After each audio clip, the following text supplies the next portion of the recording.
through a variety of methods, may obtain keys for some other cars, especially used cars. Yes. And steal those cars off the lot. A lot of car dealerships in that whole 61 stretch. corridor. Yeah, it is.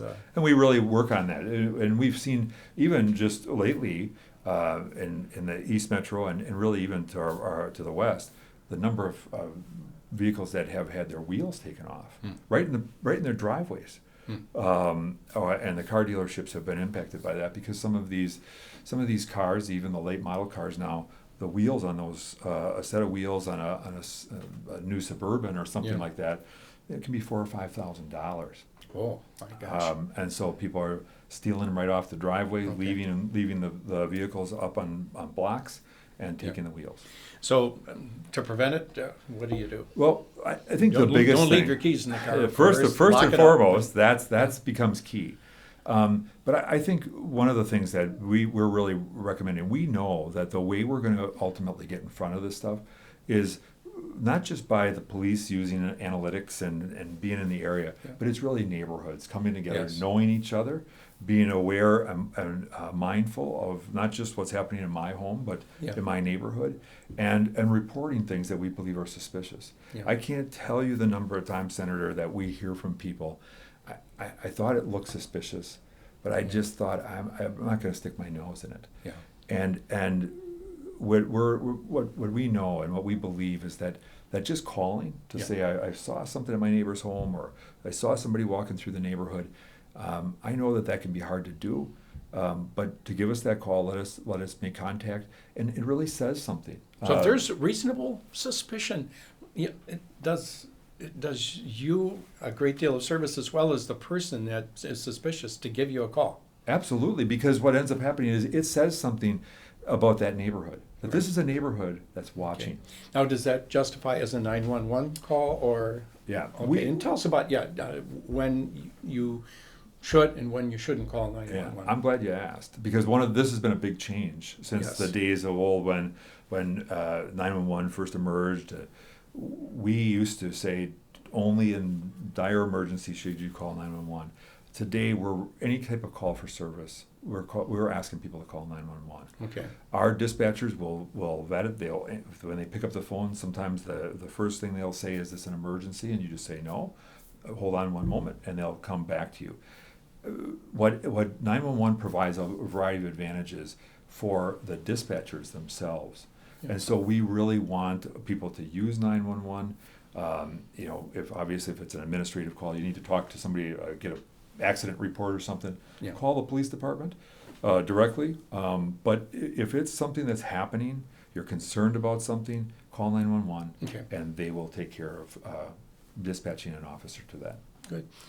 Other areas of trends, and how about particularly for senior citizens that might be a little more vulnerable for what maybe it's through telephone fraud or other types of things, but for senior citizens, is there any escalation of victimization there? We worry, and literally within the past 10 days, I know of 2 incidents where it was the traditional grandparent scam, where a caller said that their grandson or granddaughter was in some type of trouble. They needed to get money. They didn't want the parents to know. The grandchildren asked that Grandma and Grandpa not say anything, that they would pay them back. In one case, $2,700. In another case, $7,500 was sent to these callers, and it was a pure scam. So if a senior, or anyone, but particularly a more vulnerable senior who feels their grandchild is suddenly at risk because they may have just a few basic pieces of information, you can find out so much about people just on Facebook.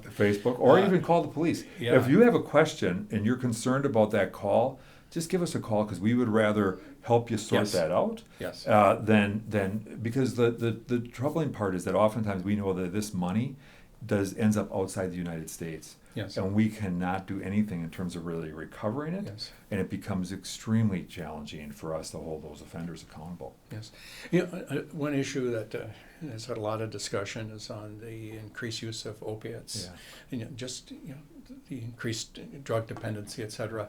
Thoughts on that and what is being done locally, and we know it's a national epidemic, but what locally is being done that you're a part of Yeah. and we can help on? I think we have seen our officers have responded to the tragedies of overdoses and young people losing their lives with, in some cases, a needle sticking in their arm.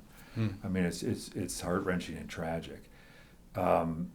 What we're doing, the first and foremost, what we believe is we have to really get some of these opioids, especially the prescription opioids, that oftentimes is the gateway Yes. to heroin and other types of illegal substances that are being sold and bought on the street.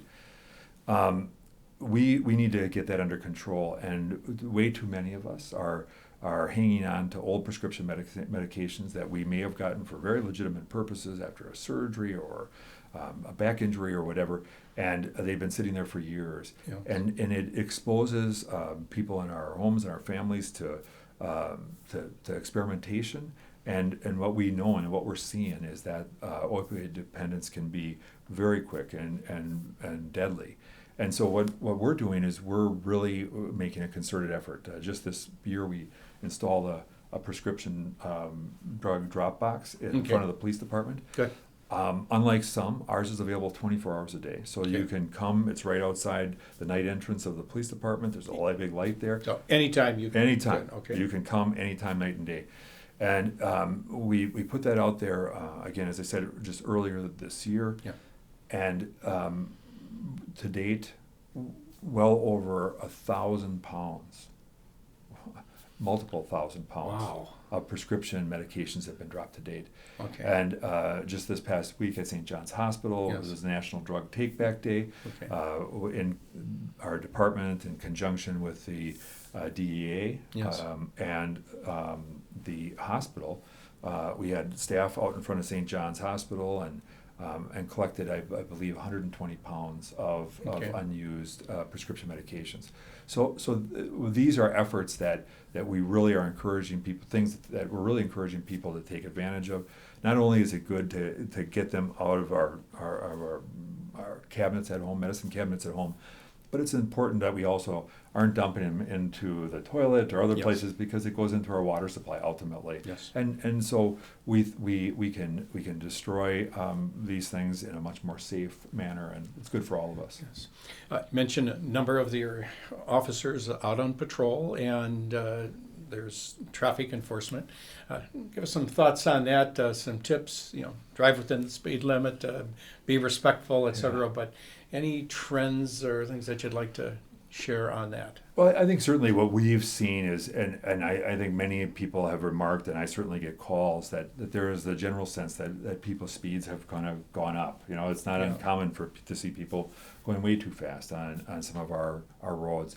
And I think it is important that we all slow down. If there is one thing that I think more recently that we have seen major uptick with, is the number of people that are on their devices. Oh, the distracted driving. and the overwhelming majority of Minnesotans want us to strengthen the penalties on that, and we've had so many stories, but you've seen them up close where people's lives have been ended innocently as a victim of someone that was not paying attention. Right. So enforcement, I know, is stepping up. And it's in response to all these needless deaths. Right. And what has been the case in the Maplewood area for what you're doing? And I know sometimes it's a warning, but what's being done? Because we need to address this. Distracted driving, I believe, has even surpassed DUIs as the number one causer of crashes. Of crashes. Yeah. This is something that has really become epidemic, and we've all get too close to our devices. Yes. And we live in a world where that communication is so instant that we have to keep our eyes on the road. That becomes first and foremost. Even just the split attention that can come with can create problems. And so we've been really focusing heavily. Our officers are out, and when they see it, we've asked for really a reduction in tolerance. So Yes. we're citing more people for that as part of the Ramsey County Traffic Safety Initiative, which Maplewood is a part of. Yeah. We work together across jurisdictionally to crack down on these issues. And so at the end of the day, what we want is to keep people safe. Yes. What we know has to happen in order for that to occur. Behavior is only going to change when people have a level of awareness. So there's education, but it has to be backed up with enforcement, and that's one of the things that we're committed to doing. Need a consequence. You have to. Yeah. And I think we really need to drive that forward, and all of us need to be especially diligent not to get on that phone while we're driving the car. One center that I've been very involved in as a legislature is for the Tubman Center on domestic violence and trying to prevent that, providing a safe haven for victims of violence, of sex trafficking, and that. And those are some mighty painful stories. And I know there's a partnership that you have with them where people are just struggling for their life, and sometimes little kids with them, and there will be a partnership with the schools. But just thoughts and how you deal just emotionally and with these sadder cases. I think it's this has been one of our other major departmental priorities is domestic violence. We have a great project with our county attorney. John Cheif has been involved with us, and he's been very involved with the Safe Harbor program as well. Tubman has been an incredible partner, but between Maplewood Police, the county attorney's office, and Tubman, we did a 2-year project focused on domestic violence and to try and improve our outcomes in terms of intervention, and we saw some marked improvements. These problems are significant, and we have to take them seriously. We appreciate certainly all the support we've received from you and our legislative delegation in terms of strengthening laws to address these issues, because if we don't, it has implications not just for that couple, but it has implications for the children who are present during these things and their future relationships, and we need to stop the cycle. One of the most just recently, there was a case that was sentenced out of Maplewood. It occurred just within a couple hundred feet of Tubman, and we've talked about this many times, where a man killed his wife in the home in a brutal sort of way, and I think it's tragic, because what more than anything we want people to know is that there is help. We're there for people. That Tubman is there for people. Yes. And we can help break the cycle, and we can help people feel safe. Good. I know there's been a number of programs with the schools where we saw the liaison officers, which are absolutely needed, and there's some real sad stories leading up to that, where there had been violence and even death. This is helping by having the presence. There's been prevention programs early on. I used to just love the DARE program, and but for being responsible in addressing drugs. But those programs have been cut. Tell us about your work with the schools and the next generation of kids that are being prepared. Right.